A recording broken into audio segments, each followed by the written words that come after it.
Bonjour, paix et salut à toi. 5 minutes pour le Seigneur ce dimanche. Dimanche passé, la parole de Dieu nous invitait à savoir nous retirer sans trop de présomption, à travailler dans ce monde avec beaucoup d'humilité, sans attendre une récompense, comme disent les scouts, que de savoir que nous avons fait la volonté du Seigneur. La parole de Dieu, l'évangile, s'achevait sur cette note qui nous invitait à une grande humilité, celle de savoir que nous sommes des serviteurs inutiles, bien-aimés dans le Christ. Combien de fois avons-nous vu des personnes souffrir parce qu'on ne leur a pas dit merci, ce qui n'est pas raté, ce qui n'est pas faux, mauvais. Nous avons vu des personnes piquer des crises parce qu'on ne les a pas mis devant, parce qu'on ne les a pas mis à leur place. J'ai observé souvent lors des mariages combien de gens boudaient à l'extérieur parce qu'on n'a pas cité leur nom, parce qu'ils ont élevé la fille ou bien le garçon jusqu'au moment J et on les a laissés dehors. Boudés parce que ce n'est pas eux qui sont assis sur la table d'honneur, parce que le monde ne leur a pas retourné la chandelle. Et alors, je me suis posé cette question. Combien étions-nous capables de dire je n'ai fait que mon travail? L'évangile de ce dimanche nous porte à une étape supérieure.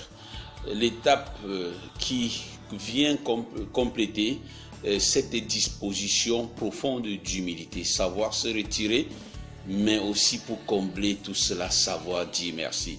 J'imagine combien de fois ces personnes qui se plaignent d'être oubliées se retirent pour dire encore merci. Je me souviens d'un père spirituel qui me disait, face à une situation bouleversante, tu ressembles à cette femme qui a accouché un enfant. Au moment où on veut porter l'enfant entre les mains, on lui enlève l'enfant sans lui dire merci. Et alors, comment vivre cela?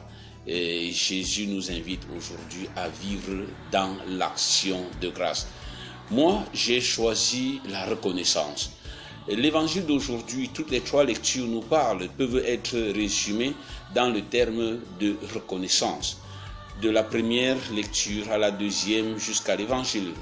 Au cœur de cette lecture, la deuxième plutôt, nous parle de la nécessité de se souvenir de Jésus-Christ. Souviens-toi de Jésus-Christ ressuscité d'entre les morts. La résurrection du Christ devient un peu comme la référence et la consolation de toutes les personnes qui attendaient un remerciement, mais à qui Jésus dit plutôt, dis merci à Dieu et retire-toi.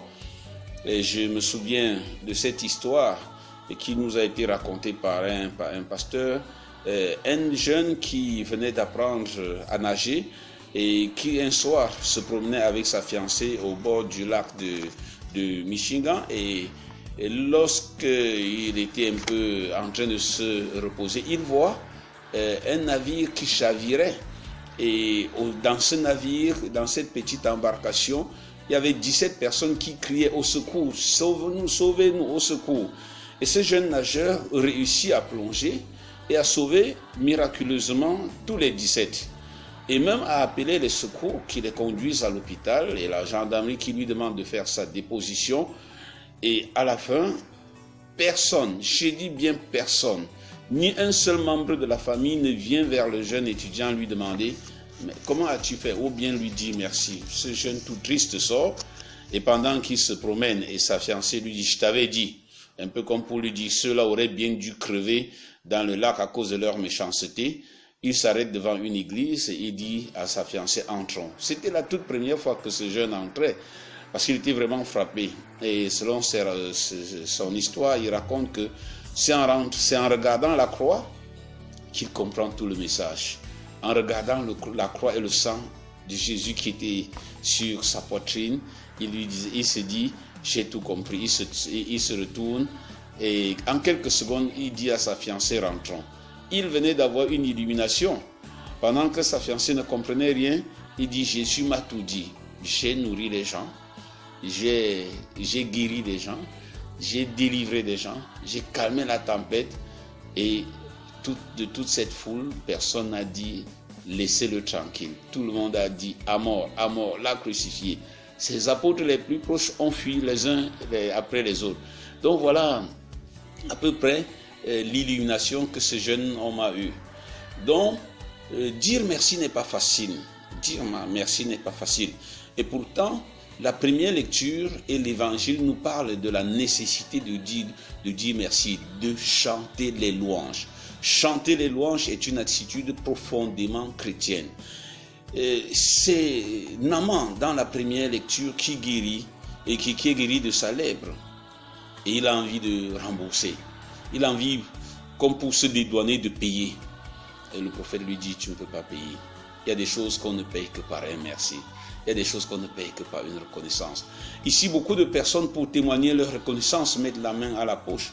Ou bien attendent qu'on mette la main à la poche. Et c'est ce que Jésus presque condamnait la fois dernière. L'art de payer ses dettes sur la terre. Merci, c'est une reconnaissance d'une dette qu'on ne peut pas payer. Elle est plus gratifiante parfois qu'un billet de banque. Et c'est vrai qu'aujourd'hui, en écoutant, certains diront, je préfère le billet de banque face à un silence.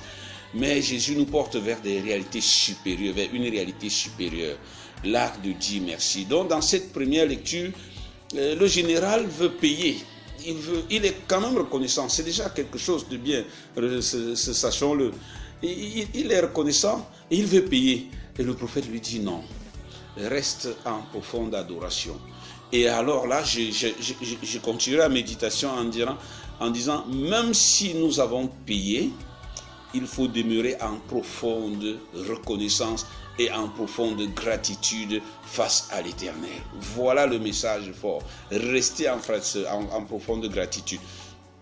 Et Jésus vient à point nommé dans l'Évangile nous inviter à cette attitude de dire des 10 lépreux, un seul retourne lui dit merci.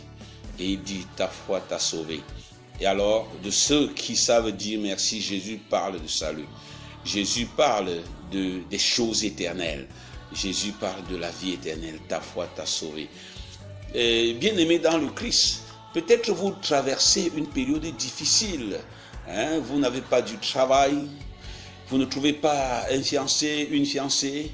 Vous n'avez pas des enfants, votre femme n'accouche pas encore, les choses ne vont pas comme vous vouliez, nous nous plaignons trop de notre sort, vous nous pleurnichons, nous sommes irrités à cause des épreuves qui nous font perdre la paix, le contentement, nos relations. Alors, au bout de compte, notre vie semble triste au point où quand on demande à un Camerounais comment ça va, il dit on s'assoit, on pousse, ou bien on pousse, on met la cale, ou bien on dit sauf la galère.